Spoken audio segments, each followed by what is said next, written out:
विजय की शौर्य गाथा। एक बार फिर अंधेरी तूफानी रात, बिजली कड़क रही है और मूसलाधार बारिश हो रही है। एक उफनती नदी में एक महिला, रानी स्मृति, अपनी अंतिम सांसें गिन रही हैं। उसके हाथों में एक शिशु है जिसे बचाने का उसका दृढ़ संकल्प उसकी मौत से भी बड़ा है। चट्टानों से टकराती लहरों के बीच भी उसकी आंखों में केवल एक ही लक्ष्य है, अपने वंश को बचाना। ये कहानी है राजलोक नाम के एक बहुत पुराने और खुशहाल राज्य की, जहां हमेशा से न्याय और धर्म का राज रहा था। पर हर अच्छी चीज की तरह यहां भी धोखे और लालच की एक काली परछाई पड़ने लगी थी। कहानी की शुरुआत में हम रानी स्मृति को देखते हैं, जो अपनी जान की बिल्कुल परवाह किए बिना अपने छोटे से पोते को बचाने के लिए उस जानलेवा नदी में कूद जाती हैं। उनकी बस एक ही आखिरी इच्छा थी कि उनका वंश, जो राजलोक का भविष्य था, किसी भी कीमत पर सुरक्षित रहे।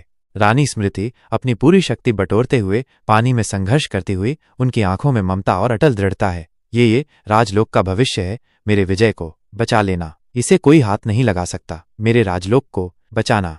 नदी की तेज धाराएं उस नन्हे शिशु को बहाकर एक ऐसे गांव के किनारे ले आती हैं जहां के सीधे सादे लोग पहाड़ों और एक बड़े झरने के बीच रहते हैं। कुछ गांव वाले उस बच्चे को देखते हैं जो किसी चमत्कार की तरह जीवित था। गांव की महिला वन आश्चर्य और विस्मय से, अरे ये कौन बालक है, कहाँ से आया है, कितना प्यारा है ये। गांव की महिला दो ममता से भरकर बच्चे को गोद में लेते हुए, ये तो भगवान का दिया हुआ है, हम इसे पालेंगे, इसका नाम विजय रखेंगे।